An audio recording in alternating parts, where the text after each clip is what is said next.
നമസ്കാരം. അമേസിംഗ് അക്കാഡമിക്സിന്റെ മറ്റൊരു വീഡിയോയിലേക്ക് എല്ലാവർക്കും സ്വാഗതം. നമ്മൾ നമ്മുടെ ചാനലിലൂടെ ഇതിനു മുന്നേ പല സ്കോളർഷിപ്പ് സ്കീമുകളും ഡീൽ ചെയ്തിട്ടുണ്ടായിരുന്നു. അത് കൂടുതലും സെൻട്രൽ ഗവൺമെന്റിന്റെയും സ്റ്റേറ്റ് ഗവൺമെന്റിന്റെയും സ്കോളർഷിപ്പ് സ്കീംസ് ആയിരുന്നു. ഈ സ്കീമുകളിലെല്ലാം തന്നെ കാസ്റ്റ് ബേസ്ഡും ഇൻകം ബേസ്ഡും ആയിട്ടാണ് കുട്ടികൾക്ക് സ്കോളർഷിപ്പ് നൽകുന്നത്.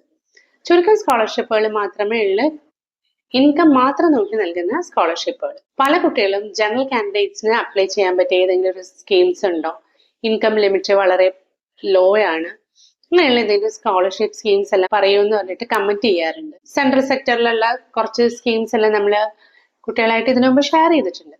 പക്ഷെ പ്രൈവറ്റ് സെക്ടറിൽ നമുക്ക് കുറച്ച് സ്കോളർഷിപ്പ് സ്കീംസ് നോക്കാം. ഇതിൽ മെയിൻ ആയിട്ട് അവര് ഇൻകം ലിമിറ്റ് ആണ് ഒരു ക്രൈറ്റീരിയ ആയിട്ട് വെക്കുക. അപ്പൊ പ്രൈവറ്റ് സെക്ടറിൽ പല മൾട്ടിനാഷണൽ കമ്പനീസും ഉണ്ട്. അവർ അവരുടെ CSR ഇനീഷ്യേറ്റീവിൽ നിന്ന് സ്കോളർഷിപ്പ് എല്ലാം ഫണ്ട് ചെയ്യുന്നുണ്ട്.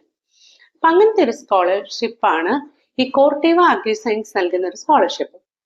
ഇത് ഒരു US ബേസ്ഡ് കമ്പനിയാണ്. അവര് കുട്ടികളുടെ ഇടയിൽ അഗ്രികൾച്ചർ പ്രൊമോട്ട് ചെയ്യുക എന്നുള്ളൊരു ലക്ഷ്യത്തോടുകൂടി ഫീമെയിൽ സ്റ്റുഡൻസിനാണ് ഈ സ്കോളർഷിപ്പ് നൽകുന്നത്. ഈ കോർട്ടീവ അഗ്രി സയൻസ് മെയിൻ ആയിട്ട് ഡീൽ ചെയ്യുന്നത് crop production, seed production, insecticides, fungicides എന്നുള്ള എല്ലാ മേഖലകളിലാണ്. ഇവര് ഇന്ത്യയിലെ അഗ്രികൾച്ചർ ആൻഡ് അലൈഡ് കോഴ്സസ് പഠിക്കുന്ന ഫീമെയിൽ സ്റ്റുഡൻസിന് വേണ്ടിയിട്ടുള്ള സ്കോളർഷിപ്പ് സ്കീം 2025-26 ഇപ്പൊ ആപ്ലിക്കേഷൻ കോൾ ഫോർ ചെയ്തിട്ടുണ്ട്. ഇത് അപ്ലൈ ചെയ്യാനായിട്ട് ഉള്ള എലിജിബിലിറ്റി എന്താണെന്നും എത്രയാണ് ഇതിന്റെ എമൗണ്ട് എന്ന് നമുക്ക് നോക്കാം. ഇതൊരു പാൻ ഇന്ത്യ സ്കോളർഷിപ്പ് ആണ്. ഫീമെയിൽ സ്റ്റുഡൻസ് ആയിരിക്കണം അപ്ലൈ ചെയ്യുന്നത്. ഗവൺമെന്റ് കോളേജസിൽ അഗ്രികൾച്ചർ അല്ലെങ്കിൽ അലൈഡ് കോഴ്സസോ പഠിക്കുന്ന സ്റ്റുഡൻസ് ആയിരിക്കണം. ഗ്രാജുവേഷൻ ലെവലിലാണെങ്കിൽ അണ്ടർ ഗ്രാജുവേറ്റ് പ്രോഗ്രാം ചെയ്യുന്ന കുട്ടികൾക്ക് അപ്ലൈ ചെയ്യാം.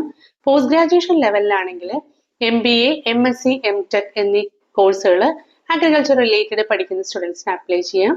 കൂടാതെ PhD ചെയ്യുന്ന സ്റ്റുഡൻസിനും ഇതിന് അപ്ലൈ ചെയ്യാം. പിന്നെ ഫാമിലിയുടെ ആനുവൽ ഇൻകം പറയുന്നത് 6 lakh rupeesോ അതല്ലെങ്കിൽ അതിന് താഴെ ആയിരിക്കണം എന്നാണ്. പിന്നെ നിങ്ങൾ ICAR അപ്രൂവ്ഡ് ഒരു ഇൻസ്റ്റിറ്റ്യൂഷനിലായിരിക്കണം പഠിക്കേണ്ടത്.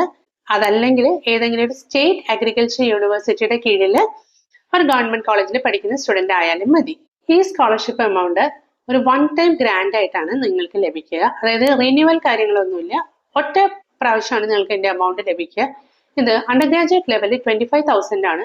പോസ്റ്റ് ഗ്രാജുവേഷൻ ലെവലിനും ഡോക്ടറേറ്റ് ലെവലിനും 35,000 ആണ് വൺ ടൈം ഗ്രാൻഡ് ആയിട്ട് ലഭിക്കുക. ഇത് നിങ്ങൾ ഏത് ഇയർ ഓഫ് സ്റ്റഡി ചെയ്ത കുട്ടിക്കും അപ്ലൈ ചെയ്യാം.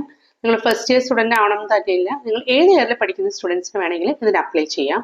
അപ്പൊ ഇതിന്റെ സെലക്ഷൻ പ്രോസസ്സ് വരുന്നത് നിങ്ങളിത് അപ്ലൈ ചെയ്തതിന് ശേഷം അവർ നിങ്ങളുടെ ഡോക്യുമെന്റ്സ് വെരിഫൈ ചെയ്ത് എലിജിബിൾ ആയിട്ടുള്ള സ്റ്റുഡൻസിനെ അവർ ഷോർട്ട് ലിസ്റ്റ് ചെയ്യുന്നതാണ്. ഷോർട്ട് ലിസ്റ്റ് ചെയ്തതിന് ശേഷം നിങ്ങളുടെ ഡോക്യുമെന്റ്സ് എല്ലാം അവർ വെരിഫൈ ചെയ്യും. വെരിഫൈ ചെയ്തതിന് ശേഷം ഒരു ടെലിഫോണിക് ഇന്റർവ്യൂ ഉണ്ടായിരിക്കും. ഈ ഇന്റർവ്യൂവിലും കൂടി നിങ്ങൾ പാസ് ആവുകയാണെങ്കിലാണ് നിങ്ങൾ സ്കോളർഷിപ്പിന് എലിജിബിൾ ആകുക.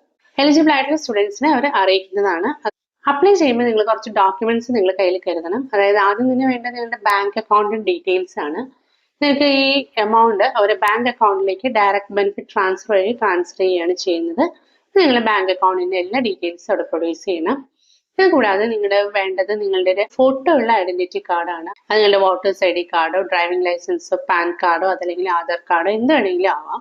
അടുത്ത വേണ്ടത് നിങ്ങൾ കറന്റ് ഇയർ ഓഫ് സ്റ്റഡി അവിടെ പെർസ്യൂ ചെയ്യുന്നത് കാണിക്കുന്നതിനൊരു ഡോക്യുമെന്റ് ആണ്. അത് നിങ്ങളുടെ കോളേജിൽ നിന്ന് ലഭിക്കുന്ന ബോണഫിറ്റ് സർട്ടിഫിക്കറ്റ് ആവാം, അല്ലെങ്കിൽ കോളേജിന്റെ ഐഡന്റിറ്റി കാർഡ് ആവാം, അതും അല്ലെങ്കിൽ നിങ്ങൾക്ക് അഡ്മിഷൻ സമയത്ത് ലഭിച്ച അഡ്മിഷൻ സ്ലിപ്പും ആവാം. ഇത് ഏതെങ്കിലും ഒരു സാധനമാണ് നിങ്ങൾ അപ്ലോഡ് ചെയ്യേണ്ടത്. ഇത് കൂടാതെ അവർ ചോദിക്കുകയാണെങ്കിൽ നിങ്ങളുടെ ഡോക്യുമെന്റ്സ്, അതായത് അക്കാഡമിക് ക്വാളിഫിക്കേഷൻസ് എല്ലാം തെളിയിക്കുന്ന ഡോക്യുമെന്റ്സ് നിങ്ങൾ അപ്ലോഡ് ചെയ്യേണ്ടതാണ്. നിങ്ങൾക്ക് ഈ ലഭിക്കുന്ന എമൗണ്ട് നിങ്ങളുടെ അക്കാഡമിക് പേർപ്പസിന് മാത്രമേ ഉപയോഗിക്കാൻ പാടുള്ളൂ എന്ന് അവർ പറയുന്നുണ്ട്. അത് നിങ്ങളുടെ tuition fees, hostel fees, food, travel, stationery purchase, accommodation, research work, അങ്ങനെയുള്ള ആക്ടിവിറ്റീസിന് വേണ്ടിയിട്ട് മാത്രമേ ഈ എമൗണ്ട് ഉപയോഗിക്കാൻ പാടുള്ളൂ എന്ന് അവർ പറയുന്നുണ്ട്. അപ്പൊ ഇത് അപ്ലൈ ചെയ്യുന്നത് ബഡ്ഡി ഫോർ സ്റ്റഡി എന്നുള്ള വെബ്സൈറ്റിലൂടെയാണ്. ആദ്യം തന്നെ നിങ്ങൾ ബഡ്ഡി ഫോർ സ്റ്റഡി എന്നുള്ള വെബ്സൈറ്റിൽ കയറിയിട്ട് ഇമെയിൽ ID യോ ഫോൺ നമ്പറോ നൽകിയതിനു ശേഷം നിങ്ങൾക്ക് അതിൽ രജിസ്റ്റർ ചെയ്യാവുന്നതാണ്. രജിസ്റ്റർ ചെയ്തതിനു ശേഷം നിങ്ങൾ ലോഗിൻ ചെയ്തിട്ട് അപ്ലൈ ചെയ്യാം. അപ്ലൈ ചെയ്യാനുള്ള ലാസ്റ്റ് ഡേറ്റ് 31 August 2025 ആണ്. അപ്പോൾ ഇതിന് എലിജിബിൾ ആയിട്ടുള്ള എല്ലാ ഫീമെയിൽ സ്റ്റുഡൻസും തന്നെ ഇതിന് അപ്ലൈ ചെയ്യാൻ ശ്രമിക്കുക. നിങ്ങൾക്ക് വൺ ടൈം ഗ്രാൻഡ് ആയിട്ട് നിങ്ങൾക്ക് നല്ലൊരു എമൗണ്ട് തന്നെ ലഭിക്കുന്നുണ്ട്. അപ്പോൾ ഇത്രയുള്ള ഇന്നത്തെ വീഡിയോയിൽ നിങ്ങളായിട്ട് ഷെയർ ചെയ്യാനായിട്ട് അടുത്തൊരു വീഡിയോയിൽ നമുക്ക് അടുത്തൊരു എഡ്യൂക്കേഷണൽ കണ്ടന്റുമായിട്ട് നിങ്ങളുമായിട്ട് വീണ്ടും കണ്ടുമുട്ടാം.